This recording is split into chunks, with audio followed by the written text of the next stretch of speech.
Hey, how's it going, beautiful people? Today, I'm here to discuss with you the old and time-respected art of speedrunning. And no, I'm not talking about the type of running your mom does when she's late for work at the strip club. I am, of course, talking about the exquisite and elegant gaming variety. Now, I have often tried discussing this esteemed topic in great detail with others before, but I often get remarks like, "Get away from me, you goddamn creep," or "Hey, what are you doing in my house?" But now that I have a captive audience, which is you guys, I can discuss this topic with no worries at all. You may have seen this topic thrown around all over your recommended screen, or your Instagrams, or your TikToks.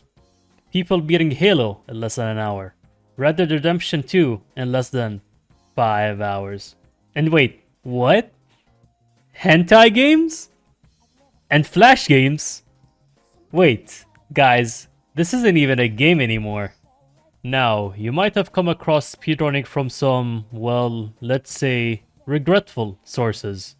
Now, it's no surprise that something as niche as speedrunning attracts a likewise niche fanbase that can have some, weird characters in it. Just see some of these clips for yourself. So, confirmed Santa's #1 helper is a squirrel. I would really prefer if you would be quiet. But yes, you are correct. Hey, none of you guys are funny. If you want to prevent cancer, consider standing out in front of the shuttle that's running in front of the hotel on the hour. Thank you. Yeah, these clips have made the rounds back in the old days, which brought on a mostly undeserved or deserved, I don't know, you choose, stigma towards the entire speedrun scene. Now, you may want to know, since you clicked on this video after all, how hard is it to get into speedrunning? Well, it's pretty easy actually, but you just need to have both a determination and motivation to learn tricks and pathings to optimize your runs, and just keep incrementally improving your time. However, for the part of my audience that have actually been within the general vicinity of a woman, some games require an insane amount of concentration, highly technical button presses, and the sheer will to stomach throwing yourself against the wall over and over and over again. Me, personally, despite never having any kind of female companionship my entire life, other than late night conversations with ChatGPT that is, I have never attempted to speedrun anything, but I have been interested in doing it one of these days. And just for you, my dear viewers, I have decided that today is finally that day. That's why I have decided to lock myself away in my basement, shun touching outside grass, and chose a game to answer the question, how hard is speedrunning, really?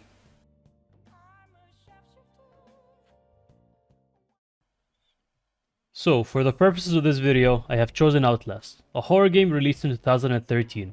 Because why get scared by a game instead of just skipping all the jump scares entirely? Now, I have never played Outlast, mostly due to me belonging to the school of thought of suplexing and roundhouse kicking enemies in horror games. But hey, what better way is there to experience the game for the first time than to speedrun the entire goddamn thing?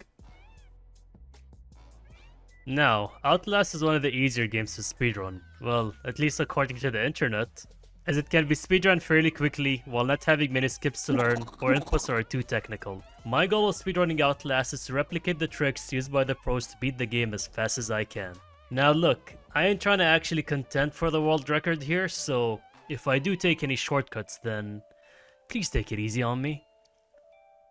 I expect that the speedrun won't pose too much of a challenge for a beginner like me, or, well, at least I don't think it will. Now, without further ado, let's get right into this.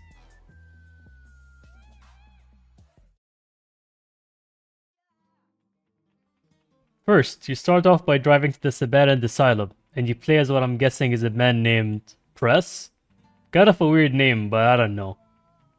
You arrive at the asylum, and the first thing that Press does is try to jump into a bunch of hedges. Guys, why is Press doing this? Is he stupid? I'm only kidding.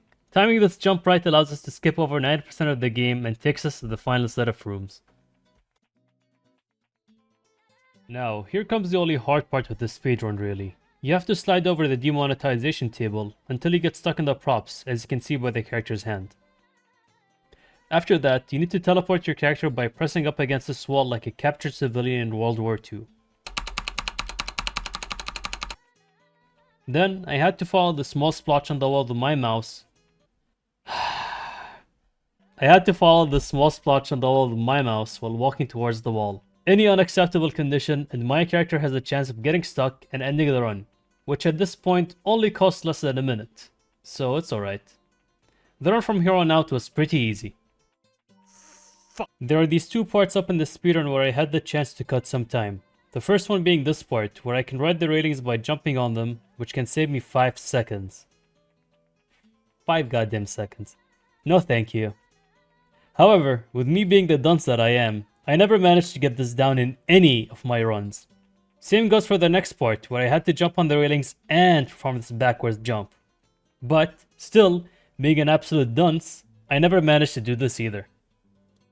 The rest of the run is a straight shot after you get caught by this ghost thingy, with all that's left for me to do is to pull this guy off life support, committing both murder and gross medical malpractice. With that, the speedrun is over, and Mr. Press here gets to spend the rest of his life in jail.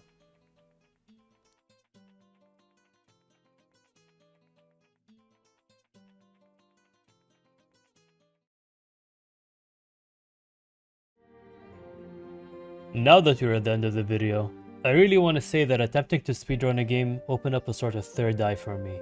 But the reality is, I didn't feel anything. I am the kind of person that likes taking things at a leisurely pace, especially video games. I was never into time attack modes in the old games, and never really saw the need to add self-imposed challenges to games. I am sure that some people find this fun, but not me personally. Throughout the course of this video, I have depicted speedrunners in a bad light using some really unflattering clips.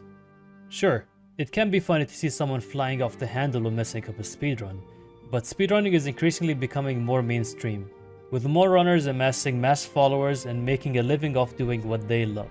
Even though I don't enjoy it, I do see why millions of people have made it their passion and use it as a way to create communities, both big and small.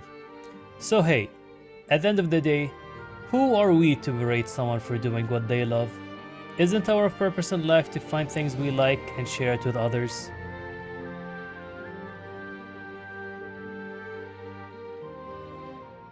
But it's alright. You can still make fun of this guy. Everyone who speedruns is a degenerate, and getting world records is the only way they can feel good about themselves. And this guy.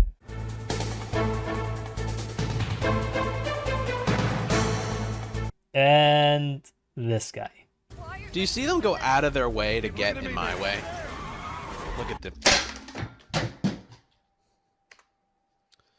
Sorry.